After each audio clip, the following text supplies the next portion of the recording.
Fala galera, mais um episódio Geração Saúde Seguros Oficial. Continuamos com o compromisso de te entregar conteúdo de relevância importante para o seu dia a dia.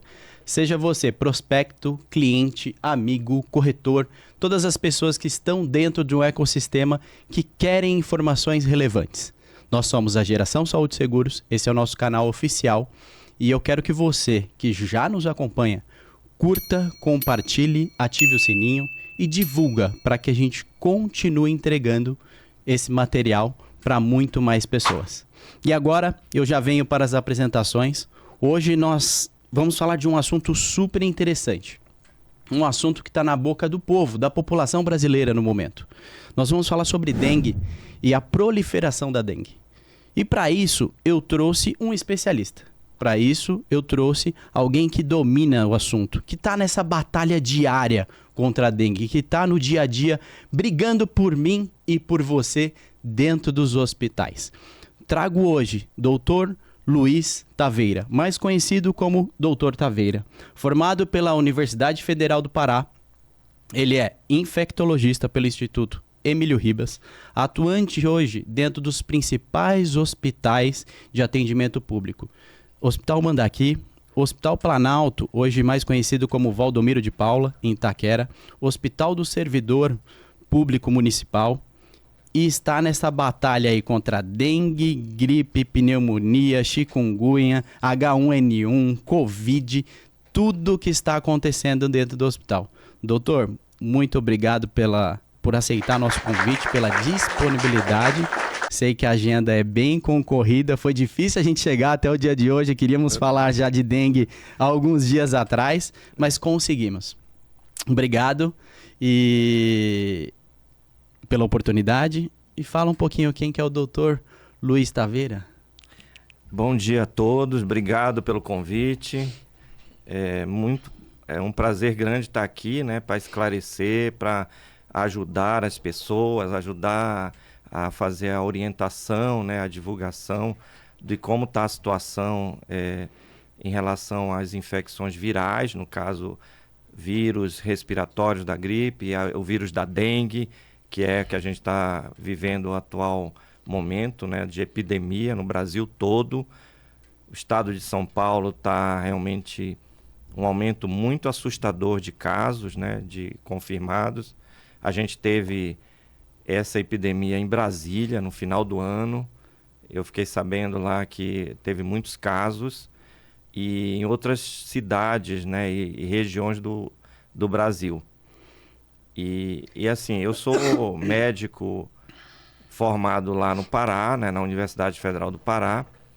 Fiz especialização em clínica médica pela Hospital Santa Marcelina e me especializei na minha especialidade que eu exerço com mais tempo, né, que é a infectologia, que é pelo Instituto de Infectologia Emílio Ribas, que é um hospital de referência mundial em relação ao tratamento de doenças infecto-contagiosas. Boa.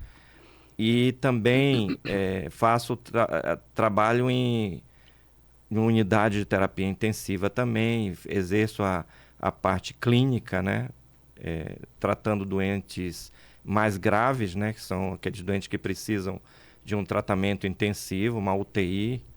E também faço trabalhos sociais, procuro beneficiar, né, através do meu conhecimento da parte médica e ajudar pessoas que realmente são carentes. Eu trabalho na maior parte em hospitais públicos, né, na maior parte do meu tempo, e hospitais privados são poucos, né, mas já trabalhei muito em hospital privado, mas agora eu estou mais em hospitais públicos, né.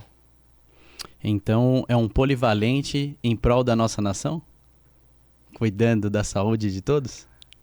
Vamos dizer que seria um polivalente na medicina, né, para cuidar das pessoas, né, porque a função do médico básica, né, é cuidar das pessoas, não só cuidar de doenças, né.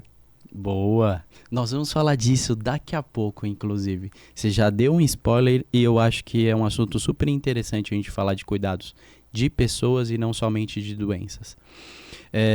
E no seu momento de lazer? Dá para descansar? Tem hobby? Tem família? Não tem família? porque as pessoas às vezes colocam e imaginam que o médico é um super-herói.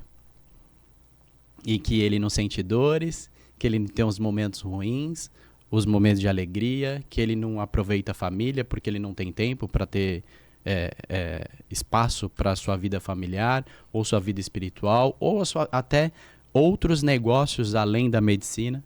Como que o Luiz, agora nesse cenário, sai o doutor Taveira e entra o Luiz, como que ele tem lidado com o dia a dia e com a sua vida pessoal?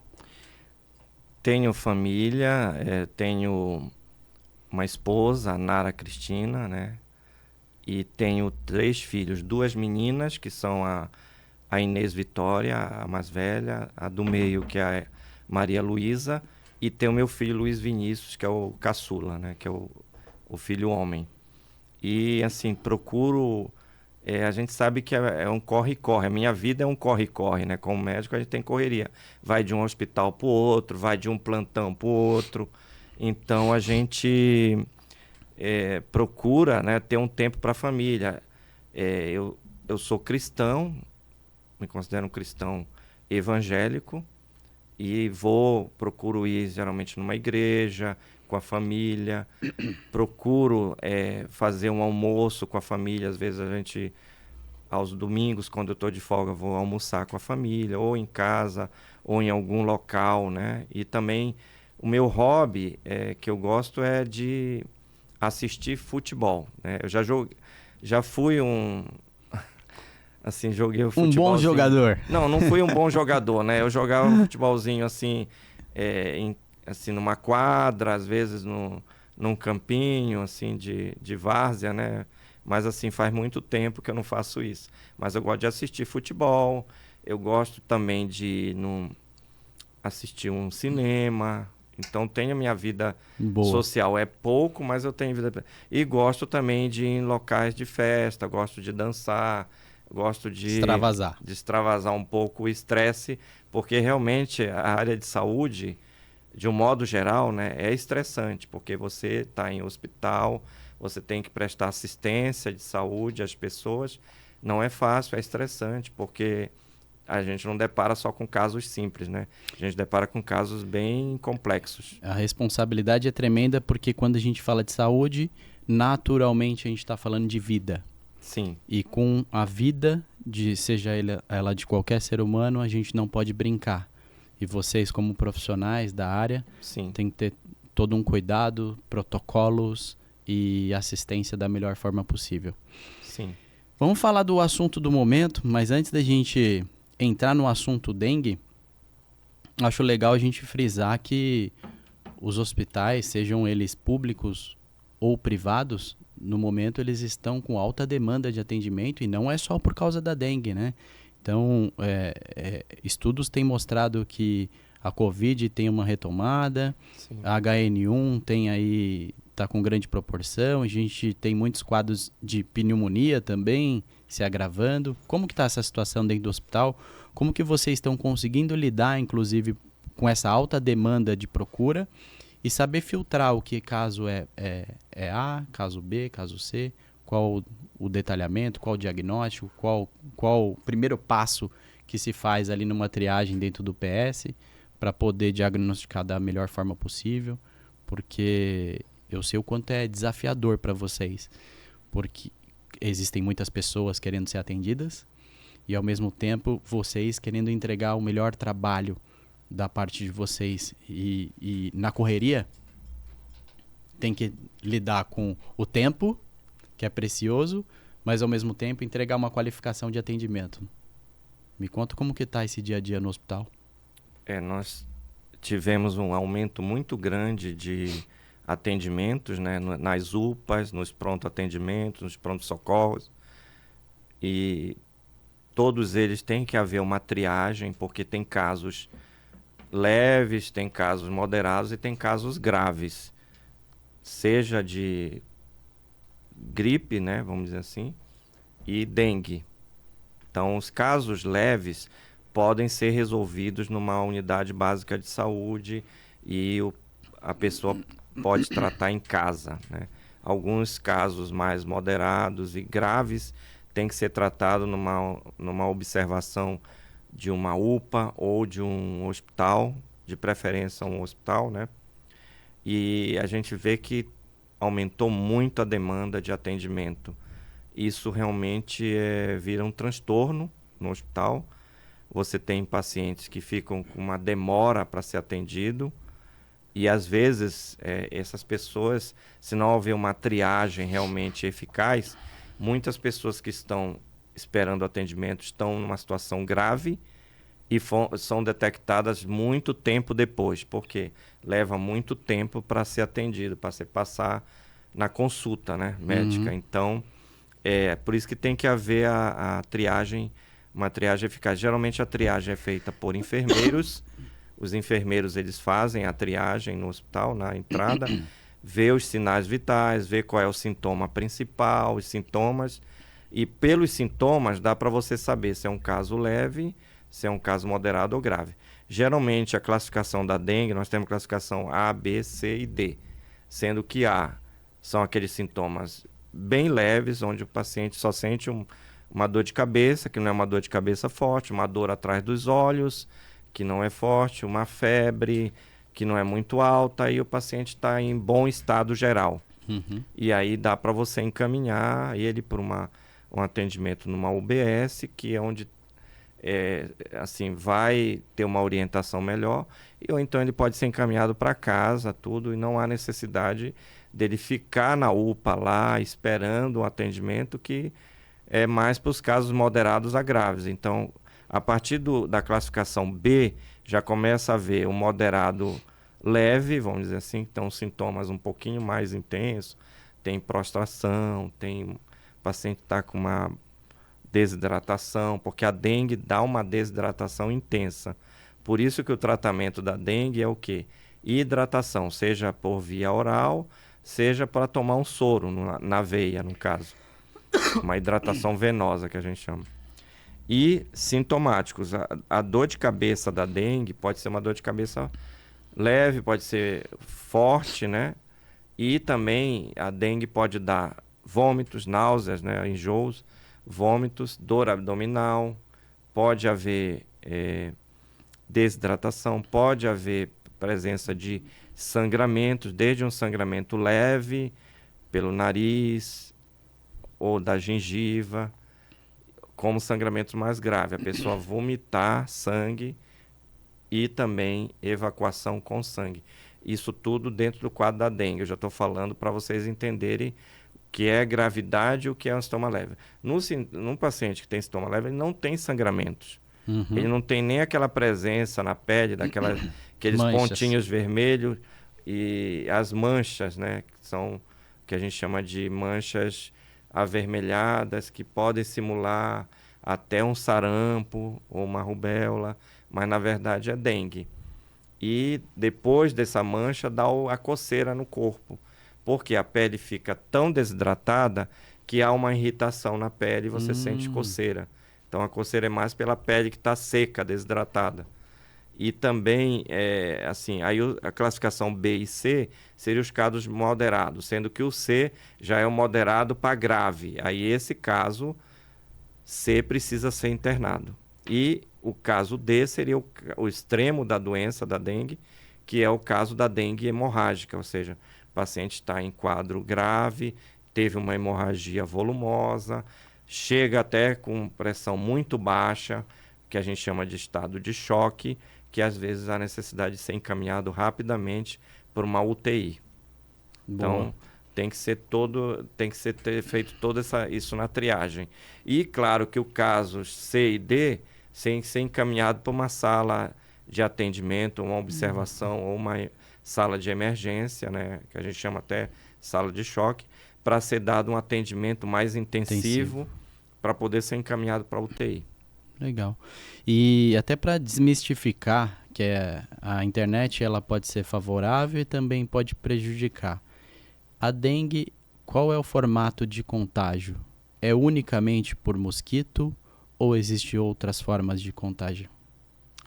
É unicamente pela picada do mosquito Aedes aegypti, que é um mosquito que também transmite outras doenças, mas transmite a dengue, principalmente a dengue.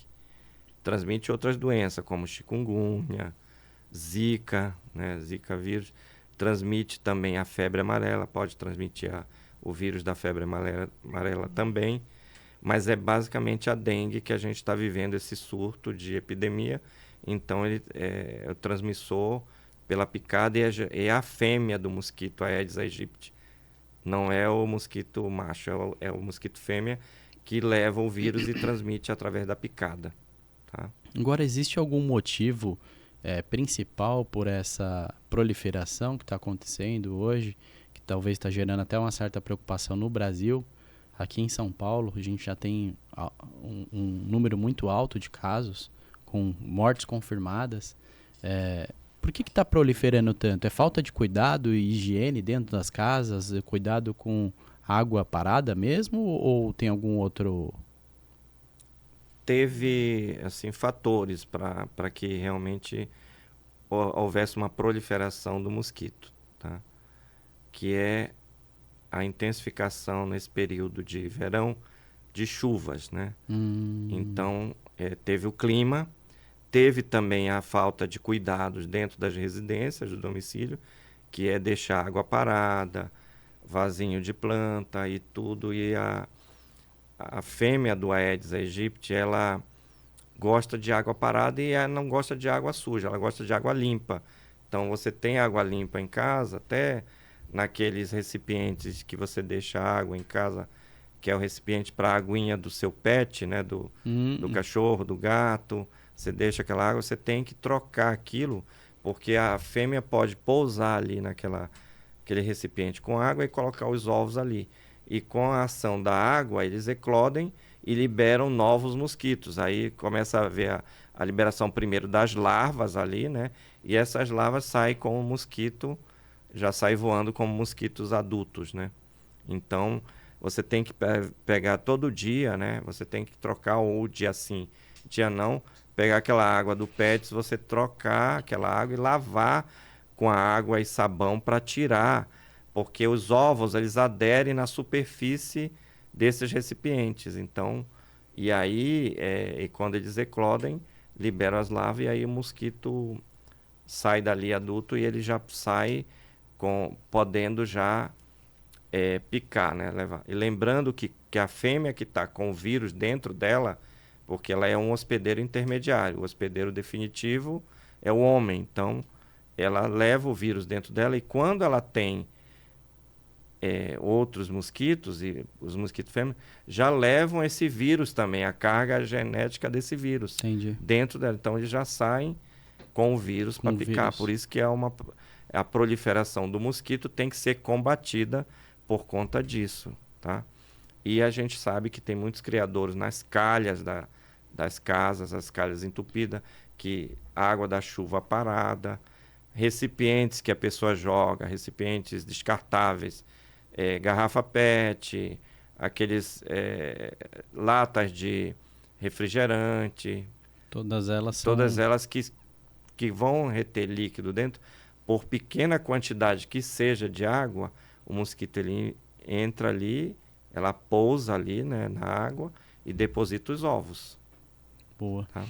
Então, assim como está na internet, de forma errada, eu não posso ter dengue por relação sexual.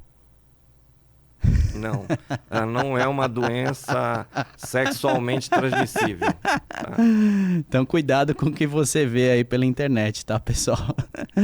Aí, voltando para dengue, você bem já falou sobre sintomas leves, graves e moderados. Nós temos 4 tipos de dengue, né? Se não me engano, a nomenclatura é DEN 1, 2, 3 e 4. Isso. E a hemorrágica é a mais grave delas? São 4 sorotipos, né? O dengue 1, o dengue 2, o 3 e o 4. A epidemia que nós estamos vendo está sendo atribuída ao sorotipo 3. Tá. A gente já teve no passado outras epidemias de dengue, foram pelos outros sorotipos, sorotipo 1, 2 e o 4. E agora nós estamos no sorotipo 3, que está causando esse número aumentado de casos de dengue. E quem teve dengue pode ter a segunda vez. Porque para cada sorotipo existe uma produção de anticorpos, né? Então, e esses anticorpos eles vão diminuindo com o passar dos anos. E aí você tem, por exemplo, você teve em 2009 pela epidemia do sorotipo 1, você teve defesa, seu organismo produziu defesa de anticorpos contra o sorotipo 1. Se você for picado em 2024 agora, é o sorotipo 3. Então, você não vai ter anticorpos suficientes para combater o vírus e aí você vai manifestar a doença. Então, você vai ter uma segunda infecção pelo vírus da dengue, só que é do sorotipo 3. Então, a vacina que está sendo comercializada, que é pelo laboratório Takeda, né, que é a Kedenga, o nome da vacina é esse, ela é para os 4 sorotipos. Então, a importância da vacina ser vacinado antes da pessoa adquirir a dengue, mesmo que você tenha tido dengue no passado. Tá. E quando eu já tive dengue e tenho um segundo incidente, isso é mais prejudicial, é mais perigoso? Ou não tem nenhum fato concreto sobre isso? Existem uns fatos de que quando você tem dengue a segunda vez, você pode desenvolver a forma mais grave, que é a dengue hemorrágica. Você tem a dengue clássica, que é o clássico de sintomas, você pode até ter o aparecimento daqueles pontinhos vermelhos, que são as petequias, porque o vírus ele ataca as plaquetas, ele destrói, faz a destruição de plaqueta no sangue periférico. Então você tem uma plaquetopenia, ou seja, uma baixa quantidade de plaquetas no sangue. E essa baixa quantidade faz com que você tenha pequenas hemorragias no subcutâneo que se caracterizam como as petequias. Tá. E aí você tem bastante na dengue quando você está desenvolvendo a forma hemorrágica.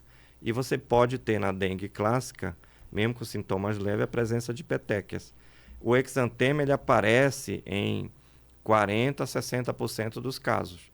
Não é todo mundo que tem aquelas manchas vermelhas, que pode pegar o tronco, membros superiores, pode pegar membros inferiores também, e pescoço, né, aqui. Então, 40% a 60% das pessoas vão ter essas manchas. E algumas pessoas podem ter uma forma clássica bem leve, só uma febre, uma dor de cabeça, uma indisposição, ficar prostrado, uma prostração, tudo. E aí você tem uns sintomas bem leves. Existem sinais de alarme, que a gente chama, que são aquelas situações em que pode indicar que a pessoa vai desenvolver uma dengue mais grave, que é a forma mais grave, que é a dengue hemorrágica, que é uma dor abdominal persistente, intensa, que não melhora com um analgésico comum, como, por exemplo, a dipirona. Não melhora com dipirona. A dor de cabeça que não melhora também com dipirona. Então, já é um sinal de alarme. É uma dor que é refratária a analgésicos comuns. Então, tem que ficar de olho nessa pessoa, que ela pode desenvolver um caso grave. Presença de desidratação intensa, baixa de pressão, por exemplo. O paciente tem, a gente chama de hipotensão, ou seja, uma baixa pressão. Isso é indicativo de sinal de alarme. Essa pessoa não está bem. Pessoa que chega com muitas petequias no corpo, ou seja, aqueles pontinhos vermelhos, isso aí indica que a plaqueta dessa pessoa está muito baixa. Isso é sinal de gravidade. E também um outro caso quando você tem uma desidratação intensa, aquela pessoa está muito prostrada, desidratada, a mucosa está seca, a língua seca e a pele muito ressecada e a pessoa com muito prurido. Ela pode evoluir para um quadro mais grave de doença. Pode ser que tenha hemorragia, tudo. Qualquer sinal de sangramento já indica uma tendência a desenvolver uma dengue hemorrágica. Por exemplo, sangrou um pouquinho meu nariz. Eu fui escovar o meu dente, saiu um pouco de sangue da minha gengiva. Isso indica, se você tiver um quadro de febre, não existe dengue sem o sintoma febre. A pessoa tem febre, pode ser uma febre baixa, pode ser uma febre mais alta, de 40 graus, por exemplo. certo? Então, a pessoa teve febre, é o sinal de alerta, e aí se ela tiver qualquer um desses sintomas agravantes, corre para o hospital. Corre que realmente pode ser dengue. Agora, e pensando em demanda hoje, a gente tem muitos quadros leves no meio de tudo isso. Sim. E a principal recomendação tem sido dipirona, né? Porque não pode outra medicação?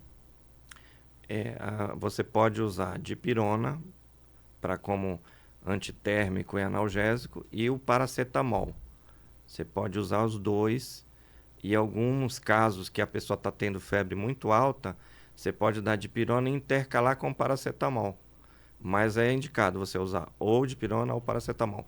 Por exemplo, anti-inflamatórios como Cataflam, que é o diclofenaco, Voltaren, Ibuprofeno, devemos evitar.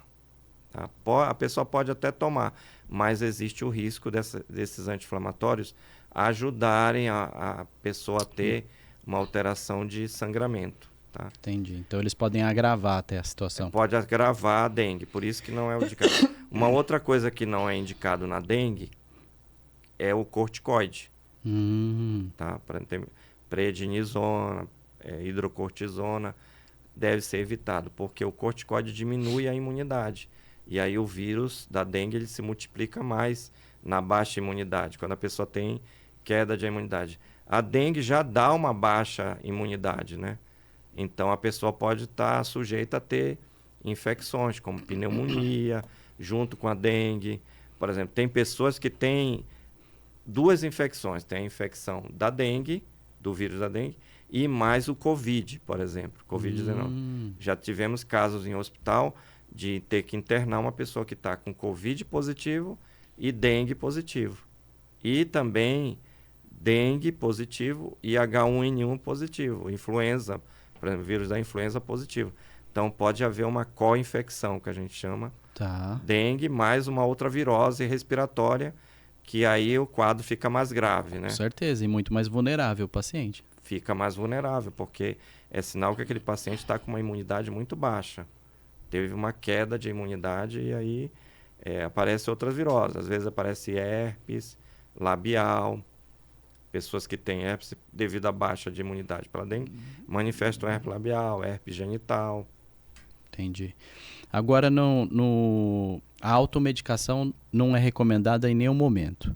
Mas pensando em os hospitais no formato que estão hoje, com 4 horas, 6 horas de espera, a pessoa quando identificou que está com algum sintoma, não necessariamente de dengue, pode ser até um quadro viral de gripe, é recomendado ela já correr para o hospital ou fazer uma análise, algumas dicas que ela possa fazer uma análise prévia em casa e talvez fazer um acompanhamento antes de ir para um pronto-socorro, e talvez ali, a gente sabe que no pronto-socorro o risco é tremendo de outros contágios, né? Sim, é porque no pronto-socorro, pela grande demanda que tem, você vai ficar esperando ali. Tem locais, tem UPA que já teve espera de 12 horas, 11, 12 horas. Então, você vai ficar ali, tem contato com outras pessoas que estão tossindo, que estão tendo espirros, que estão tendo outras infecções, no caso respiratória, que nem tem dengue, mas e a pessoa que está lá com dengue pode pegar uma dessas infecções respiratórias, que contágio respiratório, gotículas, né? Às vezes aerosóis, né? Então, é bom, antes de ir no hospital, você pode, se você está só com uma febre, por exemplo, eu estou com 38 de temperatura, estou com um pouco de dor de cabeça. Você pode avaliar a intensidade do seu sintoma. Então, você pode medicar em casa, tomar uma dipirona, por exemplo, e ficar em observação em casa. Claro que se você tiver uma dor de cabeça muito forte, se você estiver vomitando, se estiver com dor abdominal intensa, diarreia, que a dengue pode dar em quadro de diarreia. Sim. E aí você vai num pronto-socorro, porque aí você precisa de uma avaliação médica mais criteriosa, né? Para poder avaliar o seu sintoma. Agora, se você está com um sintoma leve, estou com um pouco de dor de cabeça, está doendo atrás dos meus olhos, que é uma característica da dengue, é a dor atrás dos olhos, que a gente chama, ou a dor nos olhos. Tem gente que diz, eu tenho dor dentro do meu olho. No corpo também? No corpo também. A dengue dá muita mialgias, né? Nas articulações? Nas dores musculares e dores articulares, que são as artralgias. Nas articulares, a dengue dá isso também, tá? Aí, às vezes, você está com um pouco de dor no corpo, dor de cabeça, teve uma febre, eu tive uma febre à noite, vou no pronto-socorro, você pode tomar uma dipirona e ficar em casa, tá? Agora, para você saber se essa febre que você teve é dengue ou uma outra virose, aí você tem que passar num pronto-socorro, ou você pode ir numa consulta médica, né? Já que você está acostumado, Sim. você pode ir num ambulatório, num consultório, e aí você passa na consulta e o médico vai te avaliar, e aí vai pedir o teste para fazer o teste diagnóstico da dengue, né? Boa. Sinais e sintomas de atenção, você já comentou. Qualquer tipo de sangramento, não tem negociação. Vai para o hospital, porque isso aí pode ser uma das mais sérias, que é a hemorrágica. É hemorrágica, isso. Que leva a falecimento? Sim. A dengue hemorrágica, às vezes o sangramento é muito intenso, a pessoa, às vezes, a gente tenta controlar em hospital isso, numa UTI, esse sangramento, às vezes esse sangramento é intenso, você não consegue controlar porque a plaqueta está baixa, o vírus da dengue altera os fatores de coagulação, você está com fatores de coagulação alterados, e aí a coagulação do sangue não acontece. Então aquele sangramento fica intenso e você não consegue controlar. Você pode até dar transfusão de sangue, de plasma, né, para tentar esse sangramento, mas se torna refratário e a pessoa acaba morrendo de um choque hemorrágico. Então, para você ter ideia, eu vou falar uns dados aqui que eu peguei da situação da dengue geral, né? No Brasil. No Brasil e em São Paulo. Legal. Em São Paulo, no estado de São Paulo, até dia 15 agora de abril, nós já tivemos mais de 600 mil casos confirmados de dengue. E o número de mortes no estado de São Paulo, segundo dados da Secretaria Estadual de Saúde, 305 óbitos confirmados de dengue. Existe ainda em torno de 380 casos ainda em confirmação, se o óbito foi por dengue ou outras causas. Uhum. Tá? Isso em São Paulo. Agora, no Brasil, nós já tivemos 3 milhões de casos confirmados de dengue, né? É um recorde de todas as epidemias de dengue que a gente teve, e recorde de mortes também. Infelizmente, nós já tivemos quase 1.200 casos de mortes no Brasil até o dia 8 de abril, que foi quando esses dados eu peguei do Ministério da Saúde. Tá? É maior que o ano passado. O ano passado nós tivemos 1.094 mortes por dengue. A gente sabe que é um vírus que está circulando, está endêmico no Brasil há muitos anos. Tá? Pra você ter ideia, teve uma epidemia em 1999 no Brasil, pegando a região norte. Inclusive da minha região lá onde eu nasci, Belém, a cidade que teve o maior número de casos de dengue na época. Tá? E aí tivemos muitos casos de óbitos e casos graves. Então, parece que o vírus está ganhando cada vez mais força, né? Porque a gente precisa fazer medidas de prevenção em relação à erradicação desse mosquito. Evitar a proliferação do mosquito, né?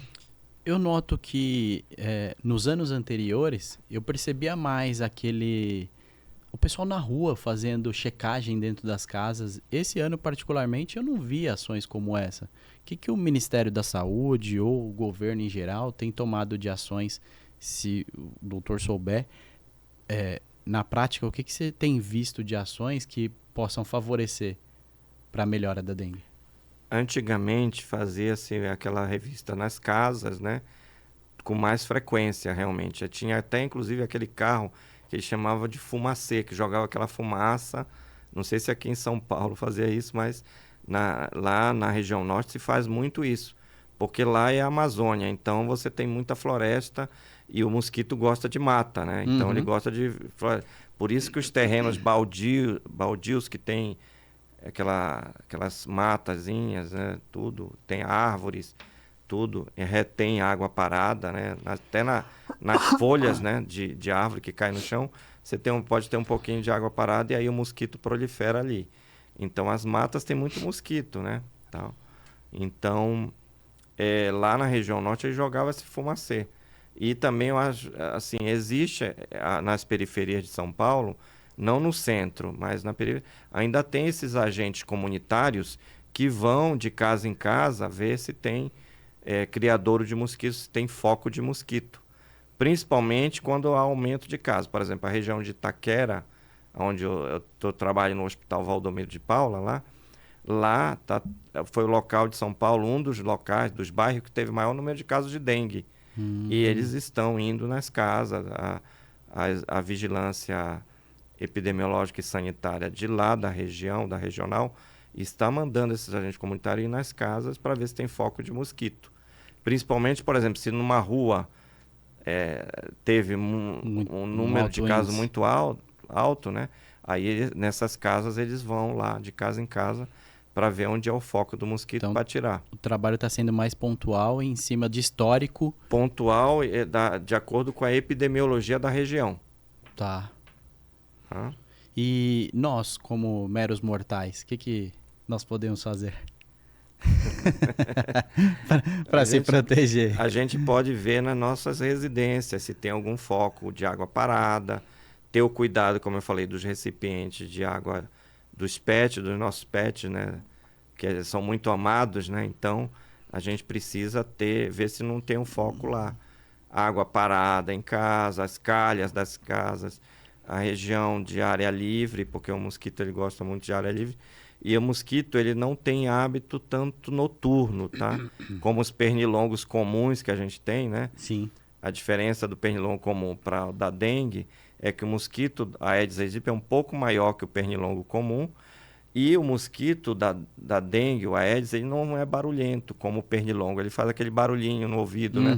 Zzz, esse barulho. O da dengue não, ele é silencioso e ela vai, quando ela pousa, a picada não dói. O do pernilongo às vezes dói um pouquinho, você sente a picada. Às vezes do Aedes você não sente. Então esse que é o risco maior. E o Aedes tem uma característica, ele é malhado, ou seja, ele tem aquelas listras esbranquiçadas com listas escuras. Parece assim um presidiário, vamos dizer assim, o mosquito da Aedes. O pernilongo não, ele não tem essas listas esbranquiçadas, nem branco, ele não é listrado. Então dá para você diferenciar. E o Aedes é maior em tamanho do que o pernilongo comum. O repelente tem efetividade? Tem. O uso de repelentes é uma forma de prevenir. Nós, como meros mortais, podemos usar repelente ao sair de casa ou quando está chegando em casa, a gente pode usar em casa. Lembrando que o repelente tem duração de alguns 4 horas, outros 3 horas. Então, você tem que renovar o repelente na sua pele. Algumas pessoas têm alergia ao repelente. Aí parece que já estão produzindo repelente antialérgicos, que são para ser usados, né? Então, às vezes tem repelente com aqueles perfume que não dá um cheiro tão forte, né? E você pode usar também aqueles que é para pernilongo, que é aqueles que são inseticidas de tomada, tá? Você pode usar em casa para afastar os mosquitos, né? Os pernilongos e o da Aedes também. E você pode também, a prevenção maior dos criadores, né? Você pode orientar o vizinho também para ver prevenção, tá? Então, tem alguns locais, algumas comunidades, que você tem que orientar o vizinho, porque às vezes o vizinho tem um foco. Porque aí você não tem nada em casa, mas a casa do vizinho tá cheio de planta e com água parada. Ou seja, você tem que colocar areia naquele pires lá, aquele pratinho, né, da planta, né? Tudo isso. Legal. Vou trazer um momento que a gente para de falar um pouquinho de dengue, mas a gente continua falando de cuidados com pessoas. Vou trazer uma frase, não é minha, eu tirei da internet, vou dar menção a quem citou, mas que é super importante para o seu dia a dia.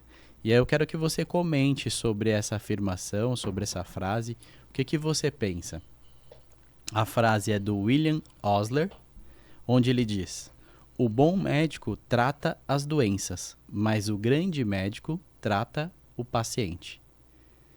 Então, eu de forma leiga aqui, não como médico, mas como um observador, isso é super importante para a nossa vida, seja médico ou não, a gente lidar mais com o ser humano, né? E entender mais sobre pessoas e não sobre as situações pontuais aqui citado como doença, né? O que você tem a considerar sobre? É super interessante essa frase aí, né? Então, na verdade, assim, eu, desde a minha formação lá, né, na faculdade, tudo, eu sempre procurei não ver só doenças, né? Ver o doente, ou seja, o paciente, a pessoa. Porque eu estou ali para ajudar a recuperar e auxiliar na recuperação da saúde daquelas pessoas. Então, eu procuro fazer esse tipo de atendimento, vamos dizer assim, humanizado em todos os pacientes que eu atendo, porque eu sei que a pessoa me procurou porque a pessoa está tendo uma situação que está afligindo a saúde dela. Então, às vezes a pessoa está com uma doença e assim, eu não vou tratar só aquela doença. Eu preciso ver o contexto de como é essa pessoa para eu poder, de qualquer forma, dar o melhor tratamento para ela. Por exemplo, eu já peguei pessoas que estão, por exemplo, com Covid ou com um vírus da gripe e que tem depressão. Então, a pessoa com uma doença como Covid, eu peguei muitas pessoas com depressão. E a depressão, ela diminui a imunidade, a pessoa fica com baixa de resistência a frequentar. E aí você tem que entender que aquela é uma pessoa que ele tem um sofrimento da saúde mental dela, que é a depressão. E aí você tem que procurar conversar, procurar entender a pessoa, ver realmente a carência que ela está precisando ouvir, você falar e você procurar não dizer assim, olha, você está com Covid, você tem isso, você pode morrer e tal, tal, tal. Eu acho assim, a palavra... Evitar as palavras, elas podem machucar mais do que você instituir uma medicação, por exemplo, tratamento. Teve pessoas que vão se consultar comigo, têm doenças crônicas, por exemplo, uma hepatite, mas vão lá, às vezes, e começam a conversar coisas que nem é relacionada à doença, é relacionada até à vida pessoal delas e tal. E eu procuro conversar, bate-papo. Então, alguns pacientes meus já ficaram até meus amigos, viraram até meus amigos. Então, são pessoas amigas, né? Que até hoje se comunicam. Alguns têm meu celular, se comunicam por celular comigo e tudo, e viraram amigos. Então, isso eu acho que é uma parte humana, que eu acho que o médico ele não tem que ver só a doença. Por exemplo, a pessoa está com por exemplo, um tipo de câncer e eu vou tratar só o câncer. E a pessoa que está sofrendo ali com aquela doença no seu corpo, vamos dizer assim. Quanto que ela vai precisar trabalhar a sua ela mente? vai precisar trabalhar a parte mental. E assim, existe a saúde material e tem a saúde espiritual também. Então, eu acredito que tem muita importância você fazer um trabalho em cima, não só da parte material, tem a parte espiritual da pessoa. A pessoa tem seu lado espiritual que está sofrendo também. Com certeza, e prejudica muito. Prejudica muito. Então, acho que a saúde espiritual é importante também. Então, eu vejo muito por esse lado. Então, às vezes, eu até me coloco na situação da pessoa e se fosse eu com esse problema, será que... Como eu me atenderia, vamos dizer assim? Eu me coloco, às vezes, nisso, né? Mas isso foi todo um trabalho que eu tive. Foi ao longo da sua jornada, da minha jornada, carreira, da minha que foi se desenvolvendo. essa experiência. Então, eu me coloco no lugar da pessoa. Não, se fosse eu com isso, eu queria que o médico me falasse desse jeito, que o médico me tratasse desse jeito. Então, acho que o médico não pode agredir o paciente. O médico tem que ajudar a pessoa, o paciente. Que inclusive é uma queixa, né, dos pacientes, porque geralmente os médicos são mais frios e em algumas notícias elas têm que ser dadas. O paciente está com câncer, ele vai precisar saber disso. Sim. Só que a forma que se comunica, seja para ele ou seja para a família, isso pode potencializar uma doença ou pode gerar ali uma aproximação de todos e uma intenção de cuidado que vai favorecer ele no dia a dia, porque é uma Sim. jornada bem difícil já. Sim. É difícil. Tem algumas situações que o médico tem que falar e tudo. Ele, assim, a frieza, no caso do médico, isso acaba o paciente percebendo isso, né? E isso é muito ruim, no atendimento. Então, eu acredito assim, tem determinadas situações que o médico tem que passar sobre uma doença grave, uma doença até vezes incurável, você tem que saber falar. Às vezes, tem determinadas situações que o médico tem que ter a frieza para passar, mas assim, tem que saber... A postura, não necessariamente a frieza, né? Falar, né? Não necessariamente a frieza, né? Você tem que falar o que tem que ser falado, porque o que você não pode é não falar para o paciente. Omitir. A omissão é ruim também, tá? Mas você tem que saber colocar a situação, se comunicar melhor. Boa. Me conta um segredo. Você decidiu ser médico desde criança? É uma coisa que eu vou falar da minha infância, tá? Na minha infância, eu fiquei pensando muito no futuro, né? O que eu quero ser, né? O que eu quero ser da vida? Eu tinha 10 anos de idade, acho que 9 para 10 anos. E aí eu fiquei pensando, eu digo, poxa, qual é a minha missão aqui na Terra, né? O que eu vou fazer aqui de profissão? Fiquei muito na dúvida. Pensei em fazer direito, porque eu gosto muito de justiça, eu gosto de colocar sempre as coisas na balança, assim, para colocar um equilíbrio. Eu sou muito equilibrado nisso tudo. É difícil quebrar o meu equilíbrio, né? Vamos dizer assim, mas pode acontecer. Mas, assim, eu fiquei pensando, acho que eu vou fazer direito. Eu gosto muito das coisas justas, né? Não gosto dessas coisas, assim, injustas, né? Não gosto de ver pessoas... de bem sofrendo. De bem, pessoas carentes sofrendo injustiças, né? E a gente sabe que o Brasil é o país onde tem maior injustiça social. Então eu via muito esse lado social. Você acha que eu vou fazer direito? Aí fiquei pensando. Aí depois eu começava a ver que eu tinha uma tendência de querer ver a parte voltada para a saúde, né? Eu vou tratar, por exemplo, às vezes eu pegava uns bichinhos, tipo... aqueles bichinhos assim, libérola, sabe aquelas libérolas? Às vezes eu vou cuidar dela, tudo aí. Ficava vendo, fazer uma cirurgiazinha nela, tudo. Às vezes tava com machucadozinho, sabe? Aquelas coisas. Aí eu fiquei pensando, eu acho que eu vou fazer medicina porque eu vou cuidar das pessoas, da saúde, né? Para recuperar a saúde. As pessoas estão doentes, estão com algum tipo de doença. Aí eu fiquei na dúvida cruel até fazer o vestibular, né? Aí, para minha inscrição no vestibular, eu disse, puxa, eu vou ver o que eu escolho. E aí eu fiquei pensando, eu digo, poxa, eu vou fazer medicina mesmo, sabe? Falei para minha mãe, eu vou fazer medicina. O que a senhora acha? Meu filho, é muito bom e tal. Minha mãe, ela era uma pessoa muito humilde, né? Então, ela tinha uma simplicidade fora do... Então, ser médico para ela é uma coisa... Fora assim, da caixinha. Assombrosa, assim, uma coisa assim... É o top dos tops, vamos dizer assim. É para minha mãe e para o meu pai também. Porque eram pessoas humildes, simples. Minha mãe era semi-analfabeta, né? Até me emociono para falar dela, né? Então, aí eu peguei e disse, vou fazer medicina. E aí fiz medicina e passei. Passei no vestibular e aí foi maior festa. Lá no Pará a gente comemora, a gente solta fogos, a gente faz a maior festa em casa. Então, raspa o cabelo, né? Então, tem até música, marchinha do vestibular e tudo.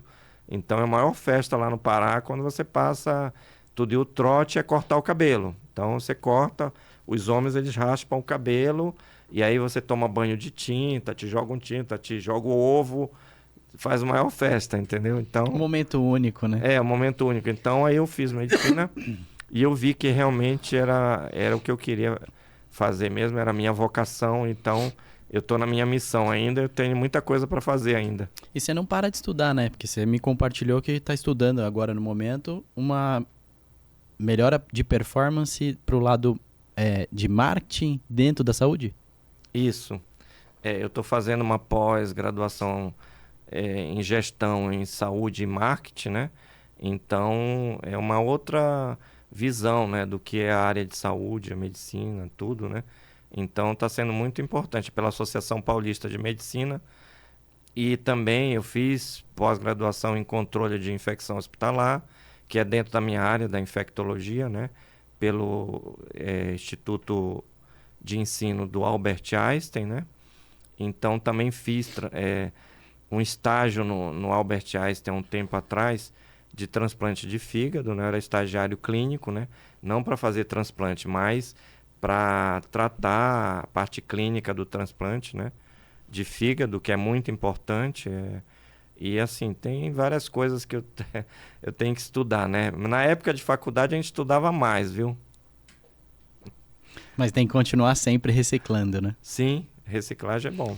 Eu vou aproveitar esse momento emocional que você teve e vou entrar um pouco mais na sua vida familiar. Eu tenho um quadro aqui que nós transformamos uma palavra em 3. Então, um exemplo: saúde, prevenção, cuidados e alimentação.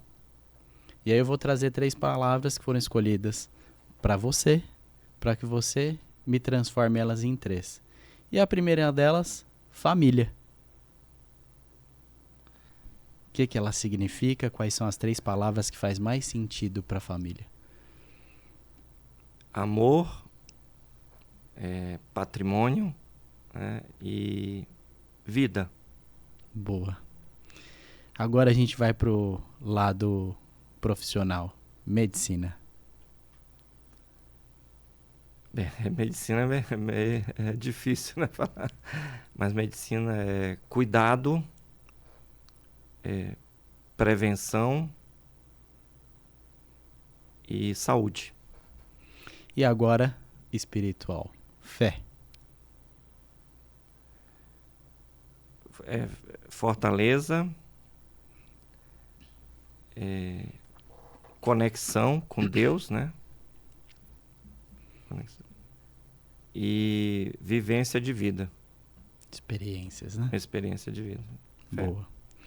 Isso é para que as pessoas consigam entender que por trás do Dr. Taveira tem um ser humano com emoções, Sim. Com habilidades, com competências, com desafios também diários, Sim. Porque imagina o Luiz, ainda Luiz, lá no Pará, com a ambição de ser o doutor Luiz Taveira, quando seus pais, semi-analfabetos, falavam assim: vai filho, isso vai ser ótimo, mas talvez por dentro deles estava assim: será que não é muito? Será que ele não vai se frustrar? Porque os pais, eles são super protetores, eles querem que a gente viva o melhor, verdade. mas eles também têm aquele medo de que a gente se prejudique, se frustre ou aconteça algo que não era para nós. Então, eles ali, semi-analfabeto, pensando assim: nossa, nosso filho vai ser médico. Uma grande alegria, uma realização para nós e para a família, mas ao mesmo tempo eles pensando: será que vai? Será que vai conseguir? Será que vai ser bom esse caminho? Então, parabéns por essa história, parabéns porque é uma história de superar, de romper. Romper, porque o Luiz lá atrás, se ele fosse pensar em histórico familiar, talvez ele procuraria fazer outra coisa. Meu pai já fez isso ao longo da jornada, minha mãe fez isso, eu vou pensar algo aqui talvez igual ou um pouco melhor.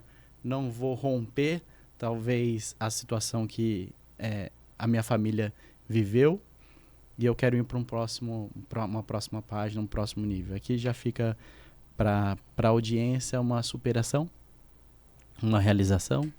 Sim. E uma história incrível que deve ser acompanhada e que naturalmente foi confirmada o seu propósito e missão pela longa jornada de carreira, pela entrega que você faz social, pela entrega que você faz no dia a dia para as pessoas que estão ali à busca de um tratamento médico e um cuidado também da mente. Não é isso? Na verdade foi uma superação, né? Muita gente na minha família não acreditava que eu ia conseguir passar em medicina, né? Meus pais acreditavam. Eu acredito que assim, meu pai era muito mais durão, autoritário, pela própria personalidade dele, né? Ele é neto de cearense, né, meu pai, e também tem uma descendência portuguesa aí por trás. Minha mãe era neta de português, e aí tem toda a história também, né? Uma história familiar, assim, que eu acho que influenciou muito em mim. Então, foi uma superação, assim, assim, foi um esforço que eu fiz e que eu consegui. E continuo ainda, assim, estudando, né? E me esforçando para me aprimorar, porque a medicina você tem que ter aprimoramento, porque é uma profissão que exige muito de você. Então, é uma exigência toda da sociedade, dos teus pacientes, de todo o contexto, né? Então, a medicina já foi muito mais valorizada, mas assim, eu acredito que ainda é uma profissão nobre, assim como é o direito, como é a engenharia. Então, são profissões nobres que a gente chama, Sim. porque são profissões de muitos anos e que teve, assim, pessoas fantásticas, né? Se a gente tem muita coisa na área de saúde, porque teve muitos pesquisadores, médicos da área de saúde que fizeram a gente chegar onde a gente está. Inclusive, recentemente a gente teve muita evidência do que é a ciência médica, né? Uhum. Através da produção da vacina da dengue. Da dengue não, da Covid. Covid-19, que foi uma forma rápida, porque assim, para você liberar e aprovar uma vacina em uso em humanos, você tem que demorar no mínimo 5 anos. Então, a vacina do Chama de Covid-19, estudo randômico, né? você tem que fazer estudos randômicos, randomizados e tudo. Tem todo o teste, né? Tem que fazer teste, tem fase 1, 2 e 3. Então, isso demora anos. E aí, com 4, 5 anos, que você consegue colocar uma vacina para ser usada com segurança em humanos. Então, a vacina da Covid-19, em um ano, em menos de um ano, você já estava com autorização para ser usada em humanos. Então, isso foi uma forma de que existe uma ciência médica e que está avançando e está aprimorando a cada ano. Deixa um recado para a turma sobre a dengue em especial. Um recado para que eles prestem atenção. Assim, esses cuidados são primordiais e se esses sintomas aparecerem, corre para um hospital. O recado é que nós temos que tirar os focos do mosquito, no caso os criadouros de mosquito, das nossas residências primeiro, depois da própria comunidade ao redor. Você tem que eliminar os locais que tem água parada, que tem local em que você tem aquela água ali sujeita à proliferação de mosquitos. Você tem que tirar essa água parada desse local. Você tem que usar repelentes, usar aqueles inseticidas de tomada, ou você até aqueles de aerosóis, para que, apesar de que o aerosóis é muito tóxico, né? E você tem que procurar, no primeiro sintoma que você tiver, procurar ficar atento, procurar fazer o teste de dengue. Existe um teste que você pode fazer até a partir do segundo dia de sintomas, que é um teste de antígeno, que é um teste rápido, o resultado sai na hora, que é um NS1. Existe o teste sorológico, que é a sorologia, que você faz a partir do 6º dia de sintomas. Não adianta você fazer antes, que o resultado vai dar negativo, porque a sorologia pesquisa o quê? Anticorpos. Então, os anticorpos se formam a partir do 5º dia de doenças. Então, aí você consegue detectar do 6º dia em diante, que são as sorologias que você faz para dengue. E atentar que nós não estamos tendo só casos de dengue, nós estamos tendo, além da dengue, da virose dengue, você está tendo o Covid-19, casos ainda, H1N1, que é o vírus da gripe, e influenza, né, que é o influenza. E lembrando que tem que fazer a vacina da gripe, que é a da influenza, que já está sendo feito a partir do mês de abril. Porque no inverno é que essas viroses aumentam, as viroses respiratórias, porque no inverno faz frio, as pessoas tendem a ficar mais acomodadas em casa, em locais. Então, quanto mais aglomeração de pessoas, mais o risco de transmissão de doenças respiratórias. E atentar também que você pode ter associação de dengue com essas viroses. E lembrando que a dengue você tem que diagnosticar, ou seja, fazer o tratamento. Em alguns casos você pode até tratar clinicamente, não fazer o diagnóstico, mas você tendo sintomas, e atentar por sintomas de sangramentos e presença de muitos pontinhos vermelhos, que são as petequias no corpo. Aí você tem que procurar o atendimento, porque existe risco de sangramento espontâneo, tanto do trato digestivo, ou seja, estômago, intestino, como sangramento de gengiva, lábios, mucosa, até a mucosa da conjuntiva. Alguns casos você tem presença de sangramento na conjuntiva, né? Aquelas hemorragias que tem no olho, que a gente chama. Isso tudo tem que chamar a atenção.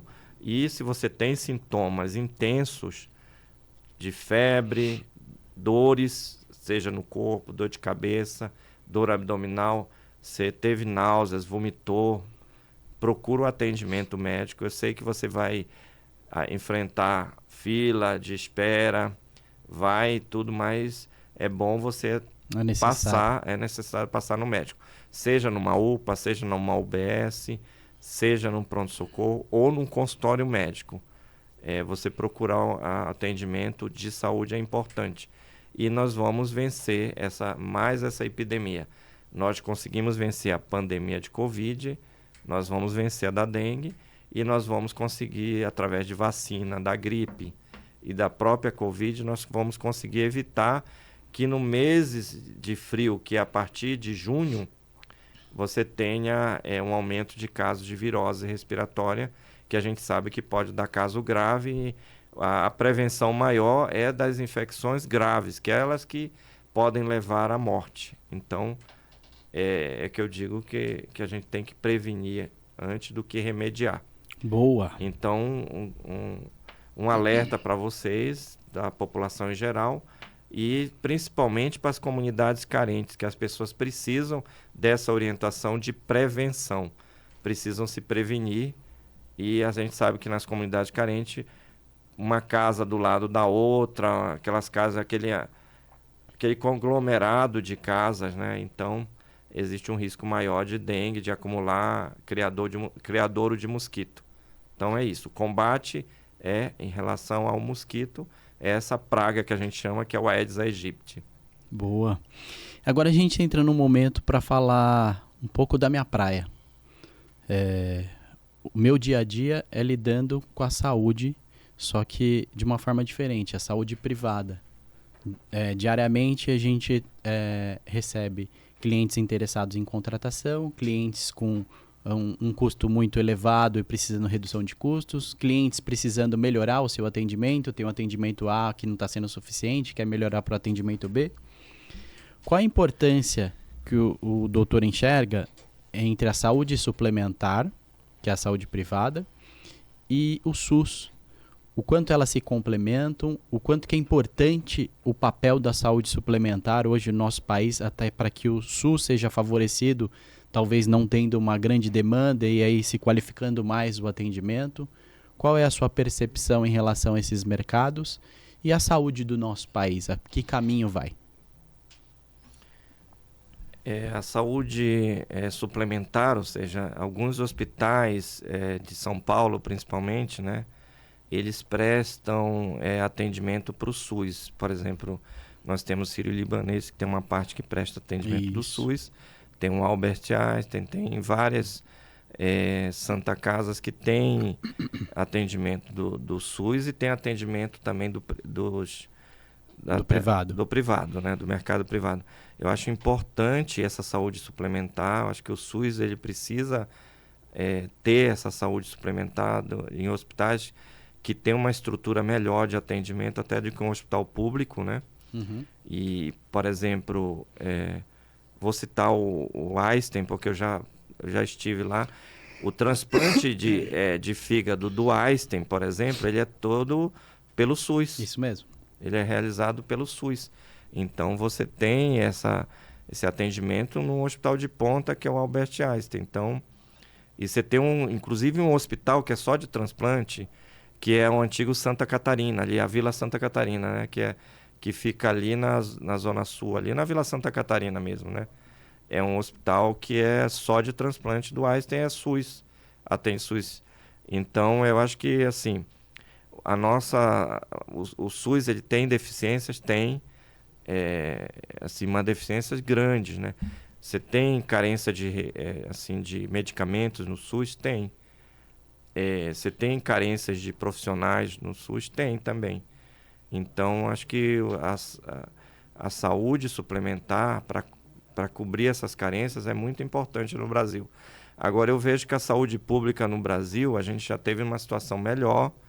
Nós estamos tendo muitas dificuldades na saúde pública nos últimos anos e eu acredito que, assim, o SUS é o governo federal, o Ministério da Saúde. Então, acho que tem que partir deles uma melhora no do atendimento. Congresso em geral. No Congresso. Envolve o legislativo, né? Mas o SUS ele precisa melhorar muito, tá? Assim, e os recursos a gente tem. Eu acho que falta um melhor direcionamento desses recursos. Boa. Existe muito, assim, desvio de recursos que eram para a saúde, vão para outras áreas. Sim. Então, a gente tem carência de um maior investimento nos hospitais, nas clínicas, nas UPAs. Então, existe muita carência. Assim, em São Paulo, até eu acredito que o governo do estado, o governo municipal, faz esforços para que a gente tenha um atendimento melhor pelo SUS. Mas, assim, em regiões como Norte, Nordeste e Centro-Oeste, a gente tem muita carência no SUS e a gente tem muita deficiência de atendimento. Então, assim, precisa melhorar. Eu acho que precisa melhorar. Eu acredito que tem muita coisa boa no SUS. O SUS era para ser o melhor plano de saúde, entendeu? Se você vê na essência do que é o SUS, na teoria, é muito bonito você lendo aquelas diretrizes todas do SUS, né? Sistema Único de Saúde. Mas que na prática a gente vê que não essas diretrizes não são aplicadas de uma forma completa, vamos dizer assim. É muito incompleto, então acredito que a nossa saúde privada no Brasil é muito boa, principalmente em São Paulo. Eu faço votos para que exista união entre as partes, ou conversas entre as partes, para que elas possam continuar se favorecendo. Hoje a gente vê um afastamento delas, e isso está prejudicando a saúde geral do nosso país, porque hoje tem uma demanda de 51 milhões de brasileiros que têm saúde privada. E se essa demanda for colocada dentro do atendimento do SUS hoje, a gente beira um colapso da saúde e, naturalmente, um colapso do país, porque não vai se conseguir atender toda essa população. É verdade. Então, a gente vê que plano de saúde aumentou muito a quantidade de pessoas nos planos de saúde, mas mesmo assim a gente vê que ainda existe muita carência na assistência à saúde. Então, acredito que é importante a gente ter uma, vamos dizer assim, união, coalizão, né, da saúde privada com a saúde pública, né? Boa. Doutor, eu tenho certeza que a audiência vai ficar feliz com a sua entrega, porque são informações para o dia a dia e informações importantes. Da minha parte aqui, meu muito obrigado novamente por compartilhar desse momento conosco, compartilhar do seu conhecimento, do seu tempo, da sua disponibilidade, para que as pessoas possam conhecer cada vez mais e sobre um assunto super pertinente para os dias de hoje, que é a dengue e a sua proliferação. Vamos tomar os cuidados que foram colocados aqui, as medidas cabíveis para cada caso. E agora é o momento que você faz os seus agradecimentos Deixa suas redes sociais, se quiser, para que as pessoas te procurem, para que as pessoas te conheçam cada vez mais. Se quiser deixar algum contato telefônico também pode. Fica à vontade que a casa é sua. Obrigado, agradeço pela oportunidade. Foi assim, um assunto interessante, né? E assim, um assunto que tem pessoas que têm dúvidas, né? Sim. De esclarecimento. E assim, muito obrigado pela oportunidade, né, Tiago? Então, obrigado a todos que, de certa forma, estão aqui nos ajudando, né? Sim. Agradeço a todos os assim, hospitais que eu trabalho, porque eu procuro ajudar as instituições oferecendo o meu trabalho, né? E assim, minha rede social, eu tenho Instagram, né? Eu tenho Taveira_med, e essa aí que é o meu Instagram, tá? É @Taveira_med. Taveira_med. E não uso Facebook, mas eu tenho só o Instagram mesmo, que eu me comunico. E tenho a minha comunicação maior pelo WhatsApp também.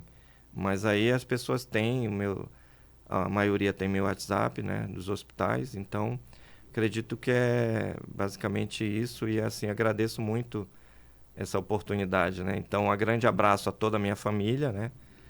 Minha esposa, minhas 2 filhas, meu filho.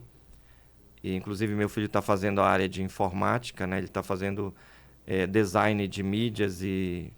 Boa. Então, ele vai concluir no final do ano. Minha filha faz direito, né? Eu tenho uma filha que é publicitária, já formada, a mais velha, né?